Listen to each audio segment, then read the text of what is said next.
Bienvenue sur Chronique, le podcast de Mapato, pour comprendre et déstigmatiser les maladies chroniques. Dans cette série, nous donnons la parole à ceux qui vivent la maladie au quotidien, patients, aidants et soignants. Ensemble, nous explorerons des thèmes essentiels comme l'alimentation, la sexualité, le travail, la gestion du quotidien et la prise en charge médicale. Nos invités partageront avec vous leurs expériences, leurs conseils et leurs visions. Notre mission est simple: informer et déstigmatiser la vie avec une pathologie, tout en cultivant un esprit positif et collaboratif. Je suis Lorraine, patiente et votre hôte sur Chronique. Ensemble, partons à la découverte de témoignages inspirants qui, je l'espère, sauront vous éclairer et vous accompagner jour après jour. Grâce au soutien du laboratoire CCD, cet épisode vous accompagne dans une meilleure compréhension de la périménopause et de la ménopause. Avec la gamme de compléments alimentaires Ménocia, CCD propose des solutions pour atténuer les symptômes de la ménopause et accompagner les femmes à vivre cette période en toute sérénité. Pour votre santé, adoptez une alimentation équilibrée et un mode de vie sain. Aujourd'hui, je reçois Ingrid, 49 ans, communicante joyeuse et fondatrice de Ginette avec un Y, une jeune entreprise engagée qui accompagne les transformations hormonales. Plongée dans la périménopause depuis 4 ans, Ingrid a vu son corps se transformer. Sueur nocturne, troubles digestifs, arthrose précoce, fatigue, prise de poids. Autant de symptômes qui l'ont poussée à chercher des réponses et à se faire accompagner de manière globale. Elle partage avec nous ce parcours parfois éprouvant, notamment le passage par une dépression liée à la chute hormonale, mais aussi riche en prise de conscience. Face à un vrai manque d'informations, elle s'est mise en quête de réponses, avec une conviction: il est urgent de libérer la parole sur ce sujet. Dans cet épisode, Ingrid nous raconte comment elle a appris à écouter son corps, à ralentir et à se recentrer sur son bien-être et à réinventer son rapport à elle-même.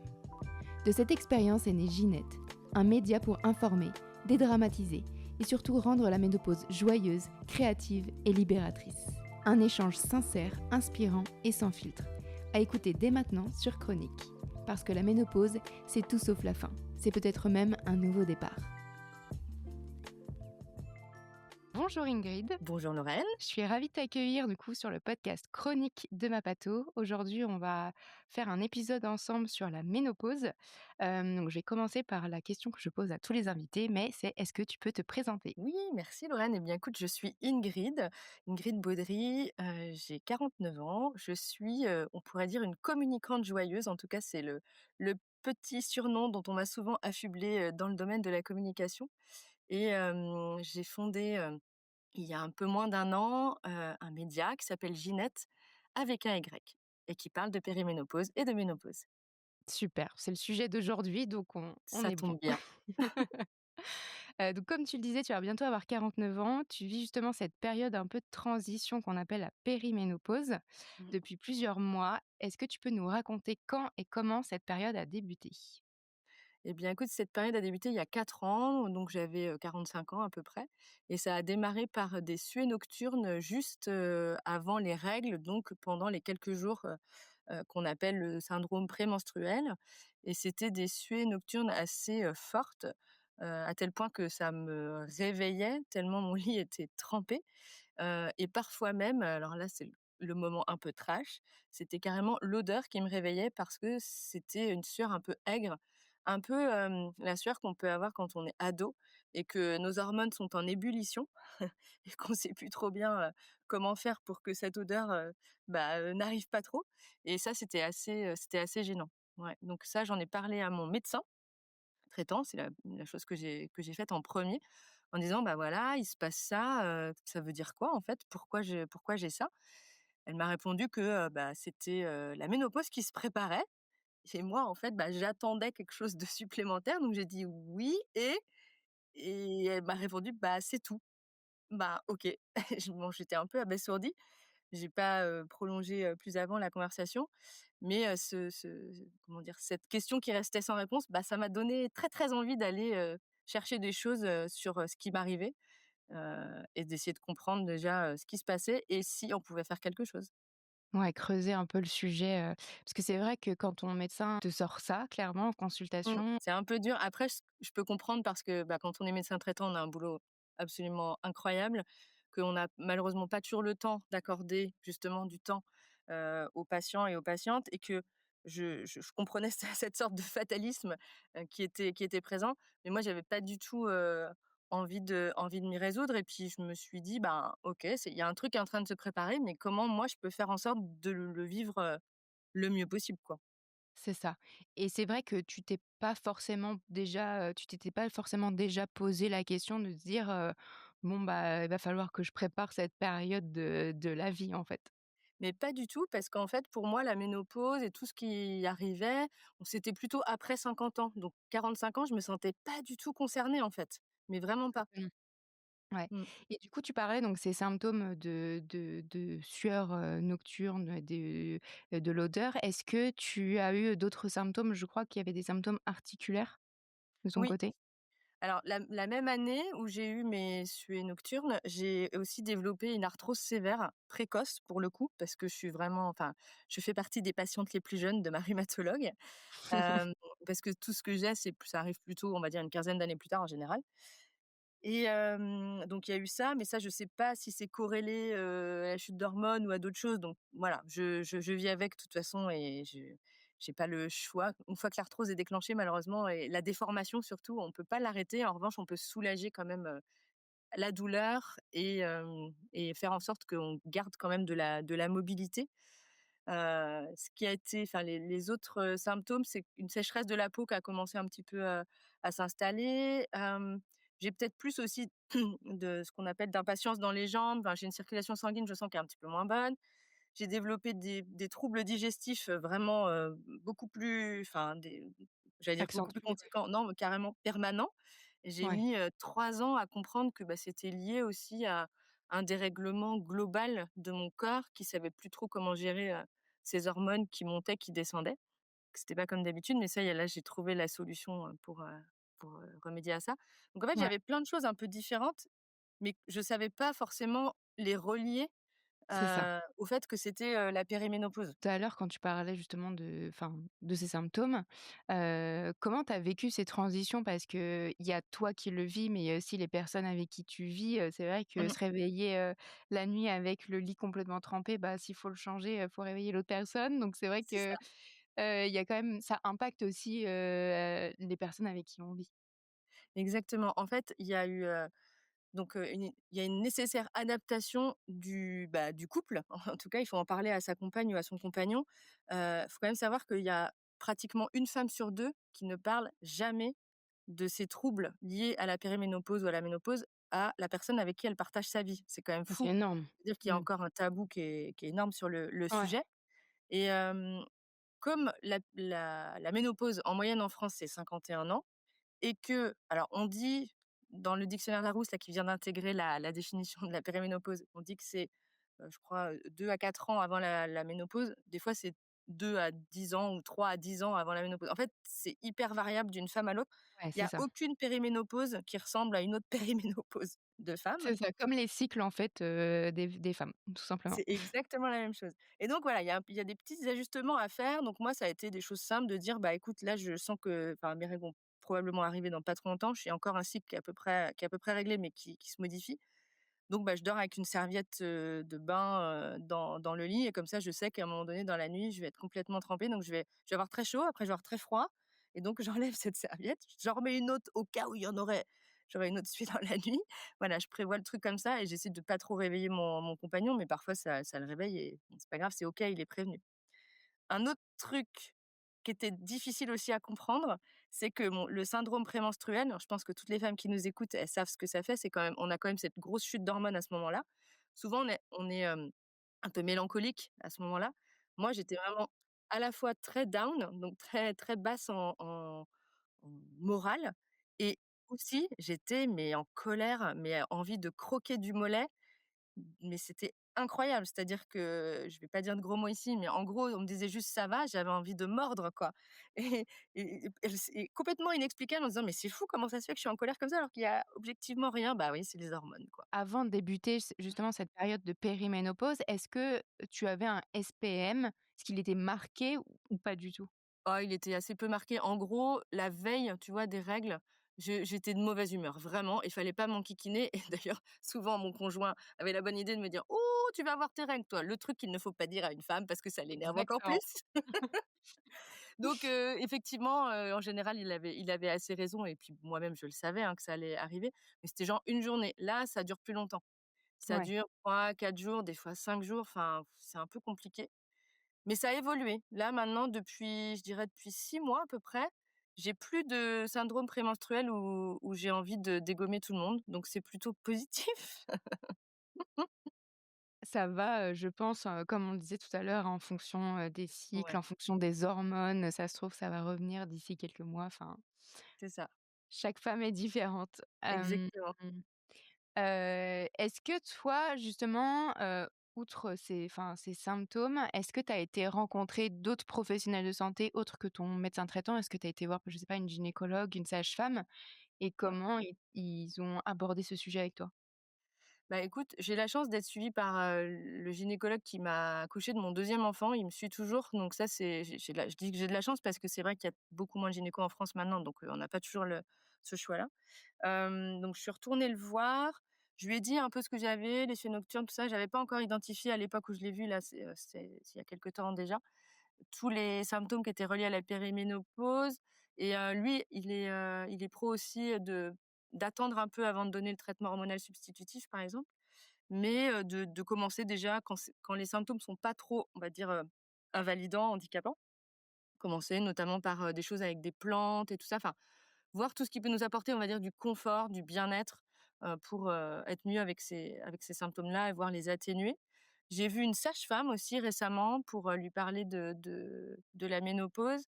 Alors il se trouve qu'elle connaissait bien le sujet, mais dans son activité, je pense qu'elle était plus tournée vers les mamans, Mmh. ou en tout cas les mamans, enfin les jeunes mamans quoi, les mamans avec des bébés à Donc venir. oui, Donc j'ai senti peut-être un petit peu moins d'attention, mais oui, c'est juste dû au fait que je pense que c'est peut-être pas sa spécialité. Il y a des sages-femmes qui sont spécialisées là-dedans et j'ai vu une naturopathe aussi. Donc enfin, OK. en fait, j'en ai 2 qui sont assez proches, avec qui j'ai beaucoup discuté, y compris par rapport à mon projet. Parce qu'il y a quand même une espèce enfin, il y a une approche quand même globale de la santé à avoir et relier les choses entre elles dans tous ces symptômes de périménopause. On en compte quand même 40. C'est pas toujours facile de savoir, ce qui entre dans ce champ-là ou pas et ce qu'on peut faire, quoi. Ouais, totalement. Et toi, justement, sur, les symptômes que tu as déjà énumérés, est-ce que tu t'es, rendu compte, sur le coup ou même après coup, que ça pouvait avoir un impact sur ton rapport à ton corps? Oui, très clairement, par exemple, j'ai une prise de poids là depuis quelque temps, que, je pense, je peux en partie attribuer, à la périménopause et puis aussi le fait que, bah, après c'est aussi le fait d'avoir lu des choses, de se dire: «OK, je sais que là mon corps il va vraiment se transformer, que, pour le coup j'ai presque hâte d'être ménopausée». Mais on sait aussi que la ménopause, bah, derrière ça entraîne, certaines carences, faut faire attention, à ses muscles, il faut faire attention à ses os. On est quand même globalement un petit peu plus fragile. En fait, les hormones, elles sont protectrices. Elles nous protègent, beaucoup, l'élasticité de la peau et cetera. Il y a tout ça aussi qui rentre en ligne de compte. Donc oui, ça a modifié mon rapport à mon corps, et ça m'a permis aussi de me rendre compte que j'étais, comment dire? Que je pouvais pas, sursolliciter mon corps. Je suis une personne hyper dynamique dans la vie, j'adore faire plein de choses et tout, sauf que j'ai vu les limites là. J'ai vu Ouais. les limites parce que là, mon corps me disait: «Mais stop, là, je ne peux plus» et je me suis dit: «OK, ça, c'est vraiment hyper important». Je me suis fait accompagner aussi, hein, là-dessus, heu Mmh. et je me suis fait accompagner par quelqu'un qui fait de la prévention contre l'épuisement OK, hyper et intéressant. ouais, c'est vraiment super intéressant parce que ça t'aide déjà à ne pas être que dans le mental, mais à relier vraiment ton corps, bah, au reste de ton être. Nous ne sommes pas qu'une âme, nous ne sommes pas qu'un cerveau, nous sommes aussi un corps et ce corps, il faut qu'on en prenne soin et je pense que je l'avais peut-être un peu trop, négligé, Mmh. oublié, j'ai pas une mauvaise hygiène de vie, mais je peux faire mieux et là, une fois que la quarantaine arrive et que les hormones commencent à faire le yo-yo, c'est hyper important de prendre soin de son corps parce que en prenant soin de son corps, on prend ensuite soin de sa tête et vice versa. Enfin, une espèce de chose vertueuse qui se met en route, quoi. Totalement. Mais c'est Mmh. hyper important ce que tu dis parce qu'en effet, Si on se renseigne pas, si on s'éduque pas justement sur, cette période de la vie, sur ce que tu Ouais. disais, les carences, la Mmh. fatigue, on sait qu'il y a des risques d'ostéoporose, avec la Mmh. ménopause. C'est vrai que si on se renseigne pas en amont et qu'on ne recherche pas des informations, en fait, on va peut-être arriver à une période, à un moment, on va se dire: «Ouh là, j'ai tout ça qui m'arrive, pourquoi ça m'arrive et comment je le fais?» alors que si on est préparé, on va Exactement. peut-être voir les signes et mettre des choses en place un peu plus rapidement. Tout à Mmh. fait. Mais il y a un vrai enjeu de détection et d'identification, Ouais. des symptômes et de se dire: «OK, là, j'ai des premiers signes. Peut-être que ça ressemble aux premiers signes de la périménopause. Il y a peut-être des choses à mettre en place». Pour te donner 2 exemples, j'avais lu des choses et entendu aussi dans des podcasts des témoignages sur, par exemple, les symptômes dépressifs. Moi-même, j'en ai eu un peu l'année dernière. Le truc qui me ressemble, mais pas du tout, du tout. Je suis pas Mmh du mh. tout, dans ce tempérament-là, mais la dépression est une maladie. Donc je prends des antidépresseurs à petite dose depuis, 6-8 mois là et en fait, c'était vraiment mais dû à la chute hormonale. Il y a plein de dépressions de femmes entre 45, 50, 55 ans, qu'on n'identifie pas comme étant liées en fait à cette période, hormonale qui est complètement, bouleversante. Mmh. Ça et la deuxième chose, c'est aussi le brouillard mental qu'on peut parfois ressentir. Alors moi, j'ai de la chance, je le ressens assez peu, mais j'ai des amis, qui en sont un peu victimes et c'est vraiment, enfin, c'est vraiment handicapant et c'est handicapant dans le travail, c'est handicapant dans la vie de tous les jours et il y a même des femmes qui ont été, on va dire, qui ont fait des examens neuro, et qui avaient même peur d'avoir la maladie d'Alzheimer à cause de ça, parce que il y a certains signes qui ressemblent. Sauf qu'en fait, c'est pas ça, c'est juste qu'à un moment donné, notre corps est sollicité de partout et les hormones, elles se disent: «OK, bah, je vais prioriser, je vais aller à tel endroit, puis celui-là, je vais pas trop l'irriguer parce que j'ai plus assez». Exactement. Donc Donc c'est voilà, là où il faut justement connaître un peu, ces symptômes pour pouvoir mettre des c'est ça. choses en place pour se préserver, autant sur, la partie, physique que mentale. Quand tu as commencé à chercher des infos, tu as trouvé des choses rapidement ou pas? Genre vers quel type de site, de blog, de livre, de podcast tu as réussi à t'orienter en fait pour avoir des informations, si Mmh. tu as trouvé des choses? Et ben écoute, c'est vraiment une bonne question parce qu'il y a 4 ans, il y avait pas énormément de choses, en ligne. Il y avait sur Instagram déjà le compte de Sophie Kuhn qui s'appelle Oui, Menopause Stories. Donc celui-là, il était déjà actif depuis longtemps parce que Sophie, ça fait longtemps qu'elle parle de ce sujet-là. Je pense pas qu'Omena était déjà lancé, l'application, il y a ouais. 4 ans, il me semble pas. J'avais trouvé quelques sites internet qui parlaient du sujet, mais je voyais bien que les sites étaient pas mis à jour. Et puis j'ai commencé à regarder, il y avait une première étude qui avait été lancée, me semble-t-il, par une mutuelle. J'avais commencé à trouver quelques chiffres et en fait, ce que j'ai fait surtout, c'est que je suis allée acheter des bouquins parce que, il y avait assez peu de données, en ligne et c'est vraiment, je dirais, depuis 2023 où là, il y a des choses, Mmh. un peu plus. Et puis l'année dernière, il y a le média, Mesdames qui s'est lancé et qui a connu un énorme, succès très rapidement parce que alors ça parle pas que de périménopause et de ménopause, mais en tout cas, il y a ce sujet-là notamment qui est abordé Ouais, et si et j'avais et il y avait quand même des podcasts aussi. Des podcasts, il me semble que Allez Jose existait déjà, ouais, Chaud dedans, enfin voilà, je suis allée vers ce genre de choses. J'ai donc beaucoup écouté, beaucoup lu de livres, et vraiment cherché, à me renseigner sur ce sujet parce que je trouvais que c'était dommage qu'un sujet qui touche autant de personnes, ben, on trouve pas de choses, là-dessus, quoi. Je cherchais un cercle de parole. En fait, c'est l'une des premières choses à laquelle j'ai pensé, quand, après avoir vu mon médecin, je me suis dit: «Mais il y a peut-être des endroits où je peux aller discuter avec des femmes, qui vivent la même chose que moi et puis qu'on s'échange peut-être des conseils, bah, que je vois aussi si ça les impacte autant que moi». Parce que c'est quand même, un moment qui peut être un peu, heu, comment dire? Bah, pas toujours facile, quoi. Il y a des choses, ça se passe bien, puis il y a d'autres choses où on se pose beaucoup de questions. On se dit: «Bah, tiens, est-ce que pour tout le monde c'est pareil?» tout ça. Donc j'aurais aimé échanger avec d'autres femmes. J'ai pas trouvé, ça existait ou alors, ça existait pas ou alors j'ai pas trouvé, mais je pense que ça n'existait pas à Nantes à l'époque, la ville d'où je suis. En revanche, j'ai trouvé beaucoup de soutien et d'écoute auprès de j'ai un groupe de copines, on se connaît depuis, qu'on a 20 ans, donc on s'est vues évoluer, les unes les autres et on a commencé à en discuter entre nous et à se rendre compte que, bah, certaines, voilà, on partageait un peu les mêmes choses, quoi. On traversait la c'est même chose. ça. Pas mal de femmes qui peuvent parfois se sentir un peu seules, ou alors, je sais pas, qui ont changé de ville, toutes leurs copines, elles sont à d'autres endroits, elles ont pas de famille non plus, enfin, voilà, et puis c'est un Et sujet qui puis, est quand même encore tellement tabou. c'est ça, tu as des personnes, enfin qui sont pas, je dirais, aptes parce que, elles c'est tellement tabou qu'elles se voient pas poser ces questions-là, même à des amis, en fait. C'est ça. Ah oui, moi j'ai souvenir d'avoir une conversation avec une collègue, enfin une collègue copine avec qui je collabore de temps en temps qui me dit: «Ah bah, moi quand j'aborde le sujet, avec mon groupe de copines, j'ai certaines copines qui veulent pas du tout en parler. Pour elles, c'est pas possible en fait, c'est inabordable comme sujet». Mais après moi je comprends et je respecte, je laisse, enfin voilà, c'est s'il y en a qui pour qui c'est pas OK, bah, c'est pas OK. Et peut-être un jour elles seront plus prêtes ou peut-être pas, mais peut-être qu'elles vont le gérer autrement. Faut laisser en fait chacune un peu, vivre ça de la manière dont elle a envie de le vivre en fait. Et puis juste dire: «Bah, si tu as besoin, je suis là». Ouais, puis ça l'idée, c'est pas de brusquer justement pour que Non. ce soit encore plus, tabou et que ça fasse, peur d'aborder ces sujets. Mmh, exactement. Et du coup, Donc est-ce que tu peux nous parler un peu de Ginette? oui, tout à fait.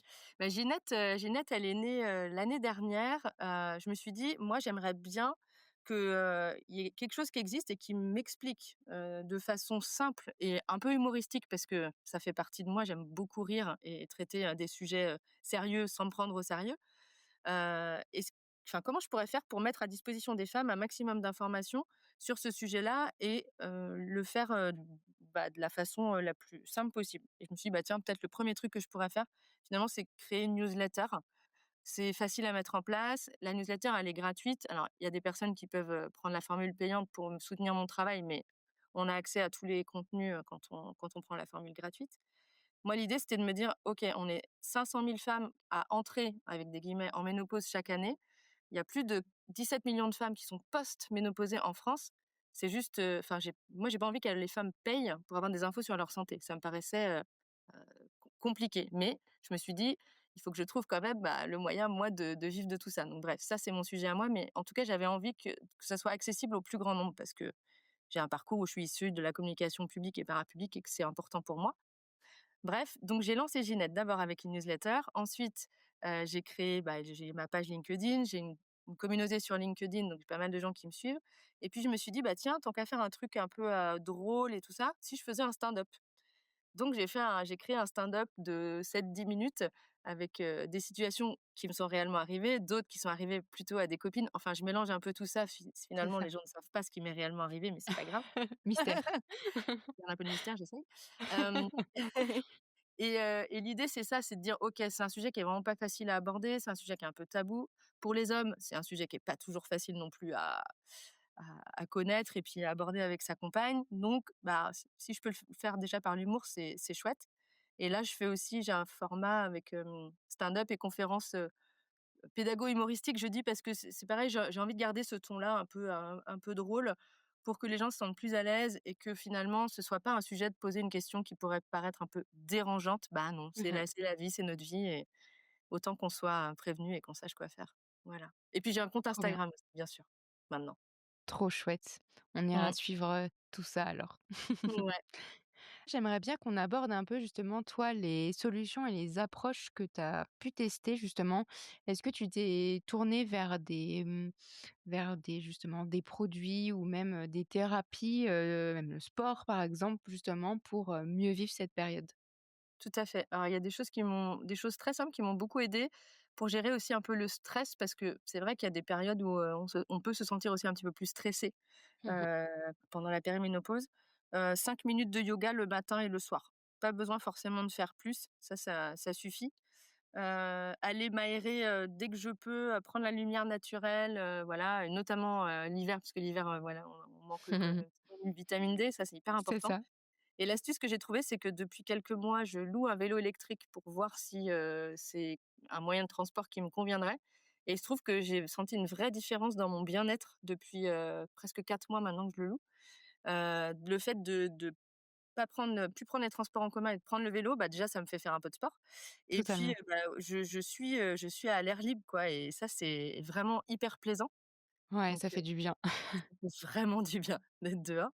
Ensuite, j'ai bossé aussi sur l'alimentation.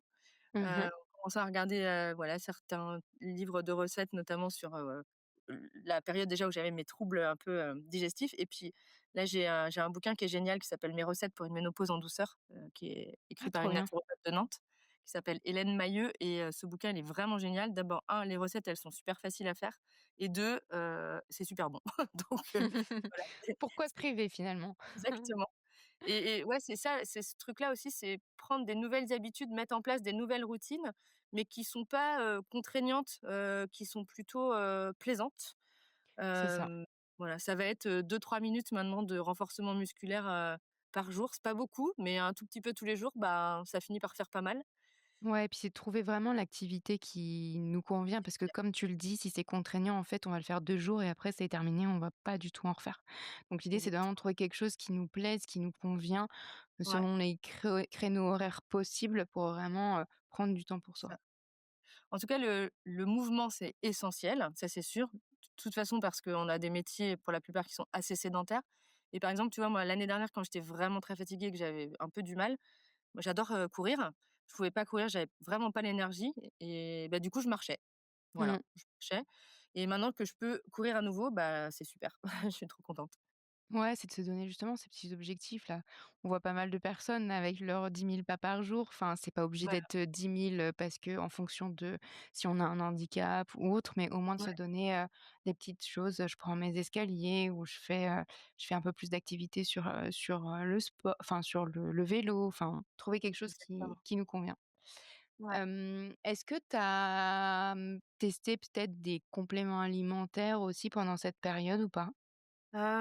J'ai des compléments alimentaires, alors j'ai essayé oui, c'est des compléments alimentaires que j'ai pris pour justement les bouffées de chaleur et suées nocturnes. J'ai pas trouvé que ça diminuait énormément. En revanche, ça agit sur la chute de mes cheveux et ça, c'était vachement cool OK. parce que Ouais. l'année dernière, j'ai vraiment perdu beaucoup mes cheveux. C'est un des symptômes aussi de la périménopause. J'ai une chevelure assez fournie et là, je me disais: «Mais c'est bizarre, ils sont quand même assez fins, puis je les perds pas mal» et là, j'ai retrouvé, un peu plus de cheveux. Alors est-ce dû à ça? Honnêtement, je ne saurais pas le dire, mais peut-être. J'ai essayé ça et pour les douleurs articulaires, ça je le recommande parce que j'ai plusieurs personnes dans mon entourage qui en prennent et moi j'en prends aussi.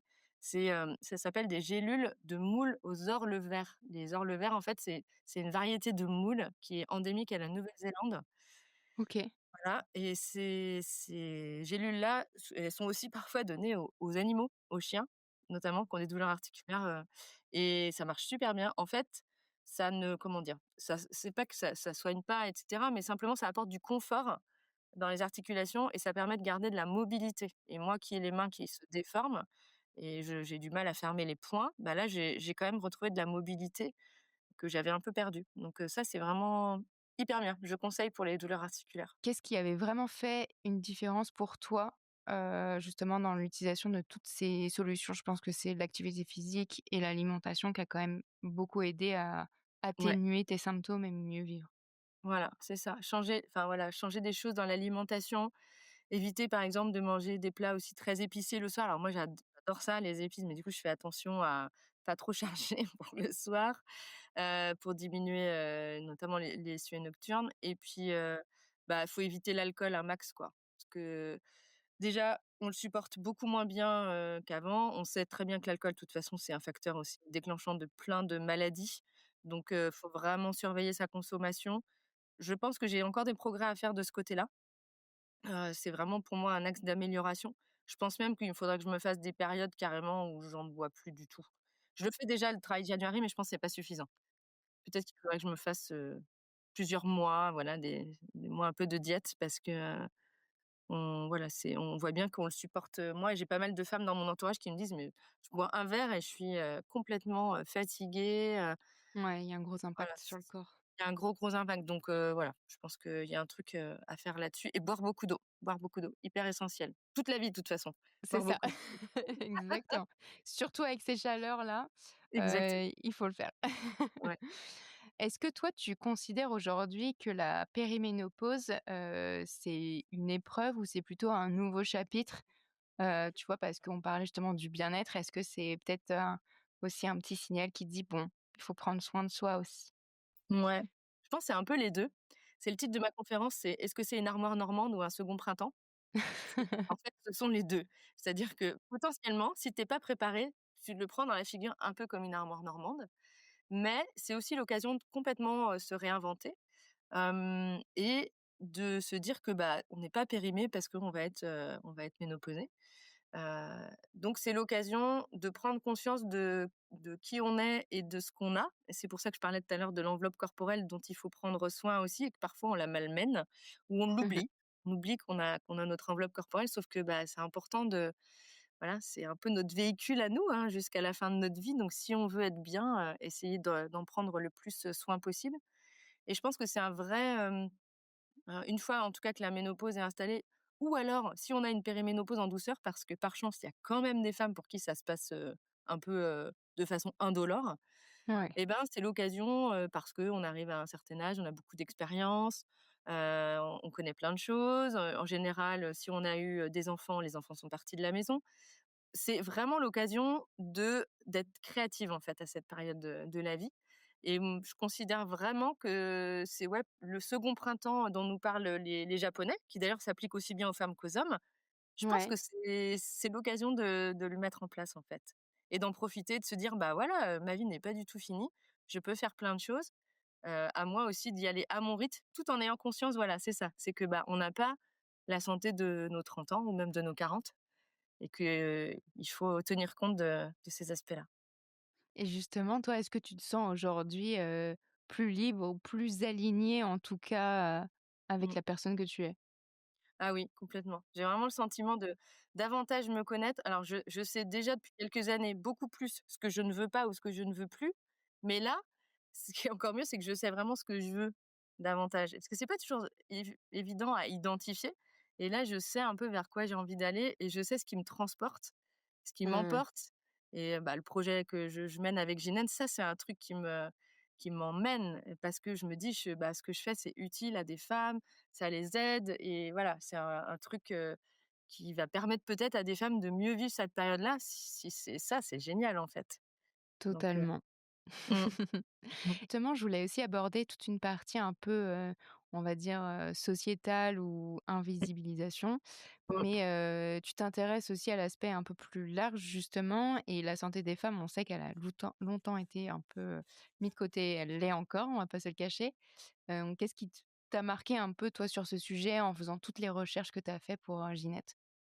Et ben, justement, je pense que j'avais pas complètement pris conscience, Mmh. du fait que, les femmes sont encore extrêmement négligées dans la société occidentale. Mmh. Comme moi, j'ai jamais trop été, victime, je sais pas, de soit de discrimination, de sexiste ou quoi que ce soit, et que j'ai toujours, je pense, réussi à prendre ma place, bah, ça m'avait moins frappé. Mais là, en lisant, je me suis dit: «Mais en fait, c'est fou». C'est fou, c'est fou, j'avais pas conscience à ce point-là que, bah, tout ce qui se passait était quand même, le fruit, disons le mot, du patriarcat, et qu'il y a encore, beaucoup trop cette espèce de mainmise sur la Mmh. santé des femmes. Je trouve aussi que, il y a 2 choses. La périménopause et la ménopause, c'est une vraie occasion aussi de se réapproprier notre corps, mais au sens, pas être contre les médecins ou quoi que ce soit, c'est pas du tout ça, c'est juste avoir conscience que, bah, on a notre corps, on le connaît, puisqu'on vit dedans quand même, et que, on a une certaine forme de pouvoir sur notre corps, et que, toute la médecine et tous les professionnels de la médecine et puis, autour de la médecine, bah, c'est des alliés en fait pour nous aider à être bien. Donc ça, c'est ça aussi, c'est pas, comment dire? De se dire: «Bah, je suis aussi capable de connaître des choses sur mon corps et mon fonctionnement». Et la Totalement. deuxième chose, c'est par rapport, à l'agisme, je dirais. Par exemple, moi, enfin, voilà, j'ai 49 ans et je me sens pas vieille, mais je vois bien que dans le regard des autres, bah, ça commence à changer. Mmh. Je me sens pas vieille parce que j'ai toujours l'énergie de faire et l'envie de faire plein de choses et tout ça, et je considère qu'on est vieux, bah, je sais pas quand d'ailleurs, mais je pense que qu'on on est vieux quand on a plus envie, et mais moi, je suis pas vieille parce que j'ai envie, en fait, de faire plein de choses. Donc là, les lectures, C'est elles m'ont ça. montré ça. D'ailleurs, j'ai un conseil lecture à donner. Ah, vas-y, dis-nous. On m'a offert, le livre de Kat Bohannon, qui est une chercheuse américaine qui a écrit un livre qui s'appelle Eve, et qui OK. parle justement de toute l'évolution, des femmes, et notamment, bah, pour faire le lien avec notre sujet santé. Quand même par exemple, jusqu'en 1999, toutes les doses pour les anesthésies, en fait, elles étaient calées et calquées sur, les corps des hommes. C'est quand même fou, c'était genre il y a 26 ans quand même. Heu et là, tu te dis: «Bah, il y a un petit souci». Donc voilà. Mais comme c'était trop compliqué d'étudier les effets de certains médicaments sur les femmes parce que, c'est plus long, parce qu'il y a, c'est justement ces fluctuations hormonales et tout ça et qu'il fallait souvent trouver des crédits assez vite, trouver les résultats assez vite et cetera et avancer, bah, hop, sujet mal à chaque fois, que ce soit humain ou animaux d'ailleurs, hein. On sait qu'il y a encore pas mal de travail sur tous ces sujets un peu, sociétaux. Qu'est-ce que tu aurais aimé entendre, toi, il y a quelques années en commençant cette période, donc il y a 4 ans, qu'est-ce que tu aurais aimé entendre? Ah, moi, ce que j'aurais aimé entendre, c'est: «Écoute, peut-être par moment, ça va être un peu, des turbulences, ça va être difficile, ça va être compliqué. Voilà ce qui pourrait arriver, mais qui n'arrivera peut-être pas, et voilà vers qui tu peux te tourner pour t'aider, dans ces moments-là». Et c'est vraiment ça aussi que j'ai envie de faire avec Ginette, heu, parce qu'il y a cet enjeu de détection et d'identification qui est pas là et que bien souvent on est en périménopause et on le sait pas et on vit des Ouais, moments difficiles. Donc ça, c'est vraiment totalement, vraiment dommage. Ouais. Je tiens quand même juste à dire qu'il y a un gros travail qui a été fait au niveau du gouvernement avec une mission parlementaire sur la totalement. périménopause et la ménopause et que si, les femmes qui nous écoutent notamment, ont envie de se renseigner, lisez ce rapport et si vous voulez pas lire tout le rapport, ce qui fait une centaine de pages, lisez, le dossier de presse parce que dedans, il y a C'est ça. toutes les mesures qui sont dedans et il y a plein de choses hyper concrètes qui peuvent et qui vont être mises en place et voilà, je pense que ça va bouger vraiment dans les années qui viennent et ça, c'est chouette. Ouais, on le mettra en légende du podcast, justement, parce Ouais. que on a pris connaissance, nous, chez Apato et c'est vrai que je pense qu'il y a un intérêt à aller le lire pour voir, tout ce qui va être mis en place. Et quel message, toi, tu aurais, envie de faire passer aux femmes qui entrent dans cette, période de périménopause et de Ah. ménopause? J'ai envie de leur dire: «Mesdames, c'est un voyage incroyable, ponctué de moments difficiles, d'escales parfois un peu dantesques, voire, qui relèvent de l'enfer, mais ce voyage vaut le coup parce que ça ne durera pas» et c'est peut-être ça va durer quelques années, peut-être ça va durer moins, mais à un moment donné, vous en sortirez et vous serez mieux et tout ira bien. Donc faites-vous confiance et voilà. Allez consulter surtout. Entourez-vous Ouais, et allez consulter. c'est ça. Mmh. Est-ce que tu as un message que tu aimerais faire justement, faire passer aux professionnels de santé? Ah! Alors aux professionnels de santé, j'aimerais leur dire, qu'à partir de 40 ans, aux femmes, ils commencent à leur dire: «Alors vous savez que vous allez rentrer dans une période, voilà, il va peut-être se passer ci et ça, il va peut-être se passer des changements dans votre corps. C'est normal, c'est parce que le corps, il évolue. Effectivement, la ménopause va se préparer. Peut-être pour l'instant, c'est pas du tout le moment, mais ayez à l'esprit, en tout cas, enfin, faites en sorte qu'il y ait une petite ampoule qui s'allume dans la tête si jamais vous voyez des signes un peu différents, votre corps qui vous Mmh. envoie certains messages. Bah, peut-être que c'est en train de se mettre en place et dans ces cas-là, consultez. Consultez, mais voilà, c'est la vie, c'est comme ça et ça va bien se passer. Pour terminer un peu ce podcast, je voulais savoir à quoi ressemble aujourd'hui ta vision de la ménopause? Ah, ma vision de la ménopause, pour moi, j'ai vraiment l'impression que une fois que ça va, arriver parce que faut pas oublier que la ménopause, c'est l'arrêt des règles. Moi, je vois ça comme une libération, mais vraiment, hein. Je le vois comme une période où je vais sauter dans tous les sens en faisant attention à mon ostéoporose. Restons dans l'humour quand même. Hem, mais je le vois comme, la ménopause pour moi, ça va être, libération, créativité et ça va être, hyper chouette. Trop bien. Eh ben, écoute, sur ces mots, je te remercie infiniment pour, ton temps, pour avoir partagé ton expérience. C'était hyper chouette et merci beaucoup Ingrid. Un grand merci à toi et merci à Mapato.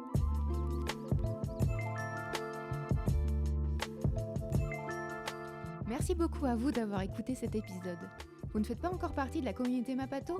Rien de plus simple pour la rejoindre. Rendez-vous sur mapato.com, mapatho.com, ou bien téléchargez notre application gratuitement sur Apple Store et Play Store. C'est pratique, rapide, gratuit, alors foncez.